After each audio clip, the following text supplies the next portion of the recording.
Eu quero também trazer para vocês que a primeira turma do Supremo Tribunal Federal formou maioria para confirmar a decisão do ministro Alexandre de Moraes, que decretou a perda do mandato da deputada Carla Zambelli do PL. Pois bem, houve uma determinação do Supremo Tribunal Federal, depois das condenações de Carla Zambelli, para que houvesse a perda do mandato. O Supremo foi lá e intimou, digamos, a Câmara dos Deputados a tomar essa decisão. A Câmara foi na contramão, decidiu manter, arquivou a votação, porque houve primeiro a apresentação de um relatório, um parecer na Comissão de Constituição e Justiça que defendia a permanência de Carla Zambelli como deputada federal. Esse relatório foi negado ali na Comissão de Constituição e Justiça, que definiu então que ela deveria ser cassada. Quando a situação foi ao plenário, não se chegou ao número de votos necessários para ter a cassação da deputada Carla Zambelli. E o que o presidente da Câmara fez? Arquivou o processo. Então, ficaria do jeito que está.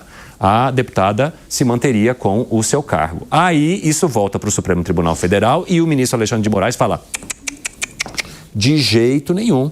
Ela foi condenada no Supremo Tribunal Federal, ela deve sim perder o mandato dela. E essa decisão agora é referendada também ali pela primeira turma do Supremo Tribunal Federal. Era um embate que já estava comprado a Langani e inclusive comprado e já com resultado feito, né? Exatamente. Agora, goste-se ou não, quem tem a prerrogativa de cassar o mandato é a Câmara dos Deputados, é o Parlamento, não é da Suprema Corte isso. Tudo bem, a lei, o artigo 55 diz: olha, se um parlamentar cometer um crime em trânsito em julgado, que é o caso da Carla Zambelli, ele deve ser cassado. Mas o parlamento não entendeu assim, embora tenha o fato, né, consumado, mas o parlamento diz que ela não deve ser cassada. Mas então é inconstitucional, porque está ferindo o artigo 55. Então eu pergunto: todas as decisões da Suprema Corte foram de fato constitucionais? Interrogação. E para você, Piperno, foram de fato constitucionais e mesmo num caso onde há uma condenação de 10 anos por invasão ao sistema do Conselho Nacional de Justiça, onde se usa a ajuda de um hacker para colocar um mandado de prisão contra o ministro do Supremo Tribunal Federal, caberia à Câmara de fato definir se ela perderia ou não o mandato e não uma decisão que joga mais uma vez o ministro Alexandre de Moraes no centro das atenções? Bom, na verdade, só para esclarecer uma coisa, ela já tem 15 anos de condenação. Sim, porque são 10 desse e mais 5 daquele da perseguição armada aqui nos Jardins. E meio. Eu acho que é uma decisão da Câmara constrangedora. Isso está pacificado, né? O artigo 55, ela citou ontem, citou hoje. Está lá, explícito. Né? Ele é um artigo muito claro, curto, né? De fácil entendimento. Então, acho que não resta dúvida. O que vai acontecer? Volta para o STF e o STF fala: bom, a decisão da Câmara é inconstitucional. Portanto, cumpra-se o que foi determinado antes. Agora... E você acha que o Supremo Tribunal Federal tem razão ao agir dessa maneira? É o que está escrito lá, né? E é muito claro, é um artigo curtinho, inclusive. Agora, a questão é que ela vai ser presa, voltando para cá com mandato ou sem mandato, tal, ela vai ter que cumprir pena. São 2 condenações, repito, e ainda tem um processo que está tramitando no TSE de perda de mandato, tal, o que seria mais grave ainda, porque aí impactaria outros 2 deputados do PL aqui em São Paulo, que isso implicaria em anulação dos votos dela. Mas, para mim, isso é só aperitivo, é café pequeno em relação ao que virá ano que vem. Porque há muitos deputados na fila já para julgamentos aí por conta dessas investigações anunciadas aí pelo ministro Flávio Dino. Gente que do PSB, do PDT, do União, do PL, gente à esquerda e à direita. Na hora em que começarem a surgir condenações desses deputados, aí eu acho que o espírito de corpo vai começar a agir. Porque eu tenho certeza que eles vão tentar criar alguma blindagem, porque falar: bom, pera lá, agora estão pegando muita gente, estão pegando muitos de nós.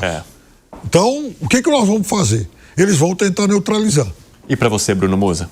Para mim é prerrogativa da Câmara e mais uma vez isso se torna uma escalada onde no Brasil tudo é decidido através do judiciário, que traz uma certa imprevisibilidade como um todo.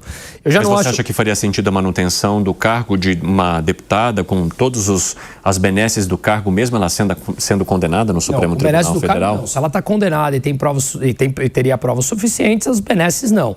Agora, tem algumas coisas também, algumas lacunas importantes. Se não me engano, tem uma das pessoas que são um assessor parlamentar que parece que foi o que receberia, salvo engano, não é isso? R$40 mil para fazer a invasão do hacker, a mando da Zambelli. Tem uma dessas pessoas que dos 40 mil recebeu 14 mil reais, o resto seria em dinheiro vivo, que ele sequer foi indiciado. Então tem algumas lacunas ainda que poderiam ser entendidas, mas vamos partir do pressuposto, ok, tá tudo certo, foi condenada, as benesses não. Agora, ela está fora do Brasil e talvez essa decisão da Câmara pela não cassação do mandato dela, talvez abra uma janela de possibilidade de dificultar a extradição da própria Carla Zambelli. Porque a Itália pode muito bem olhar e falar, calma, vamos entender muito bem, por que é então que apesar da condenação, a gente está vendo a escalada toda que está acontecendo no Brasil, apesar da condenação, ali a Câmara decidiu pela não cassação dela. Então vamos entender melhor todo esse processo. Eu não acho tão óbvio que ela será extraditada para o Brasil, entendeu? Fala, Elangani. Não, eu vejo que o Musa toca num ponto que é bastante importante, né? Porque agora, com essa decisão da Câmara dos Deputados, você tem uma divergência. Então a justiça italiana, ela vai entender o seguinte, peraí, existe uma condenação criminal por parte da Suprema Corte, mas a Câmara dos Deputados absolveu, né? Ela continua com o mandato. Então, peraí, o que está acontecendo? Qual que é uma possível interpretação? É uma perseguição política, que é exatamente a tese utilizada pela Carla Zambelli e por seus advogados. Independente do lado que você esteja, o Brasil está na mídia internacional sob esse ponto de vista. Exatamente. Né? Então sempre tem essa questão da perseguição política, etc. Então, isso aumenta a probabilidade dela não ser extraditada para o Brasil. Aumenta a probabilidade. Não estou dizendo que é uma certeza que ela não será extraditada, mas aumenta a probabilidade. Agora, o Fábio Piperno, a gente viu vários integrantes da oposição criticando a decisão, obviamente, do ministro Alexandre de Moraes ou colocando mais uma vez como uma figura autoritária, ao contrariar uma decisão que foi tomada pela Câmara. Situações parecidas já aconteceram no passado com outros parlamentares e houve o mesmo entendimento do Supremo Tribunal Federal, que é aplicado agora. Se há uma decisão com uma determinação do Supremo para perda de mandato, a Câmara não poderia, então, simplesmente negar isso a partir de uma votação. Você entende que o Supremo estaria sendo coerente com decisões tomadas lá atrás ou, de fato, há certo autoritarismo por alguns ou por parte de ministros do Supremo, Piperno? Então, parte da oposição extrema, particularmente a oposição da direita mais radical, argumentam isso, defendiam a aplicação da lei Magnitsky contra integrantes do STF, perderam de novo hoje. Quer dizer, nem o apoio do presidente Trump eles têm mais. É óbvio que o mundo está acompanhando isso e fala, opa, pera lá. Então, os Estados Unidos, que eram rivais ferrenhos aí das decisões da Suprema Corte do Brasil, acabaram dando o braço a torcer, retirando essas sanções. Então, vejam, uma coisa é a decisão legal que a Suprema Corte toma. Isso é o que, imagino, chegue na Itália. Uma coisa é a decisão da justiça brasileira. E lá na Itália o direito é algo sagrado. Outra coisa é uma decisão política adotada pelo parlamento. Para decidir o que vale mais, a decisão política ou a lei? É óbvio que a lei... Mas e as decisões políticas do Tribunal Federal ao longo dos últimos anos? Não, isso aí é uma ilação. Isso é uma ilação. Isso é uma ilação. Pelo amor de Deus. Não, isso é uma ilação. Você não vai chegar lá para um juiz italiano e falar a Suprema Corte brasileira é política. Não? Não. Você vai, o Trump, a Suprema Corte brasileira é política. Ah, é mesmo. Lei Magnitsky em todo mundo. Passou o tempo, olha. Desculpa, tá? Vamos tirar. Eu vou pegar talvez tem vários exemplos. Vou pegar um exemplo que é emblemático. Câmera 1, tá, gente? Processo de impeachment da Dilma Rousseff. O artigo é muito claro. Se você sofre um processo de impeachment, você passa a ter os seus direitos políticos cassados. Você não pode se eleger candidato, nada disso. O que aconteceu? Teve o impeachment e mantiveram os direitos políticos. Isso não é inconstitucional? Então, só para pegar uma. Pera lá, eu te dou, isso eu te respondo com maior facilidade e tranquilidade. Eu acho inconstitucional e foi, naquela sessão, uma decisão ratificada pelo Senado. Não, pelo Senado não, por um senador. Não.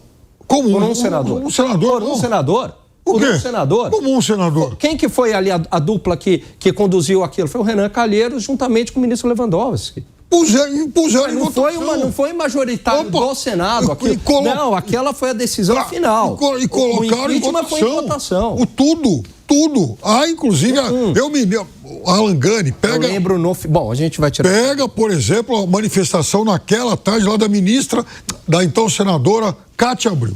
Cátia Abreu falou, olha, gente, então agora vamos votar porque a presidente já está caçada e tal, e vai perder os direitos políticos também, isso é injusto para... Então... O que eu me lembro é que não passou em votação. E veja, já a gente pode tirar o tirateio. E já estou falando em Cátia Abreu, Renan Calheiros, ou seja, o Senado brasileiro dando aval a isso. Eu achei uma decisão equivocada, mas o Senado deu aval. Marco temporal é prerrogativa de quem? Do Congresso ou da Suprema Corte? Marco temporal. É do Congresso, é claramente do Congresso. IOF, é do Congresso. Então você vai me dizer que não tem componente político? Eu quero dizer o seguinte, tudo isso foi decidido também com o respaldo da lei.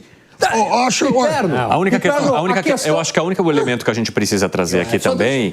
Não, mas no caso do IOF também do marco temporal, o que a gente precisa trazer é que normalmente o Supremo Tribunal Federal é provocado. Então, lógico. Eu só quero para completar e contextualizar aqui, a gente precisa incluir em toda essa sistemática, e aí tudo bem se vocês criticarem isso, que as ações são movidas por partidos, etc., ao Supremo Tribunal Federal. Não é o Supremo que simplesmente vai lá também e pega e fala, vamos pegar o IOF ali, vamos discutir aqui, não necessariamente. Agora, o que a gente precisa colocar sob crítica também é o fato da quantidade de vezes que partidos utilizam a prerrogativa que eles têm de provocar o Supremo Tribunal Federal para tentar resolver situações na canetada. Mas nós não podemos tirar do debate esse movimento que acontece, a provocação ao Supremo Tribunal Federal, que ao ser provocado, vai lá e define. Mas o que acontece? Qual que é a disfuncionalidade? De fato, isso é uma disfuncionalidade, virou um hábito, um péssimo hábito. Ou seja, você não gosta de uma definição, você vai lá e provoca o Supremo.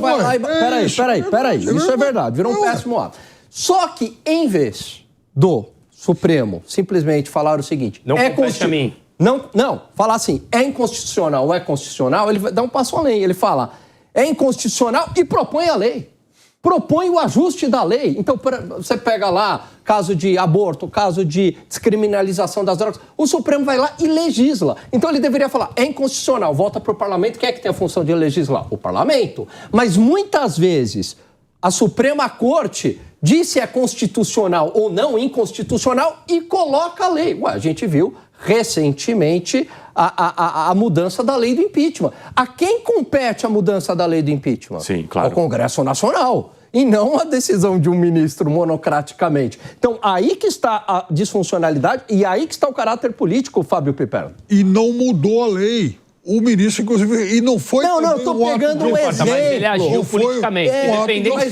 Independente do ato final ou não, porque ele recuou, porque teve uma pressão muito forte, o fato é que ele agiu politicamente, fica muito claro isso nas ações. E eu não estou falando aqui agiu politicamente pelo Lula, pelo A, pelo B ou pelo C. Mas não, há um componente claramente político do próprio Supremo Tribunal Federal hoje em dia. Fala, Piperno, tenho 30 segundos para você. Não, e... Em praticamente todos os casos há uma provocação ao STF. O STF vai lá e se manifesta. Eles podem gostar ou não, pode achar que ele está se imiscuindo em áreas onde não devia, mas há essa consulta, há esse tipo de provocação. Quer acrescentar algo, Gani? Não, há provocação, mas você deveria, a Suprema Corte ter autocontenção. Devolve para o Congresso e não legisla em cima. Concorda, Musa? Concordo totalmente. Muitas vezes se jogam para você alguma coisa que não compete a você, você se posiciona, não compete a mim. Devolva a quem compete.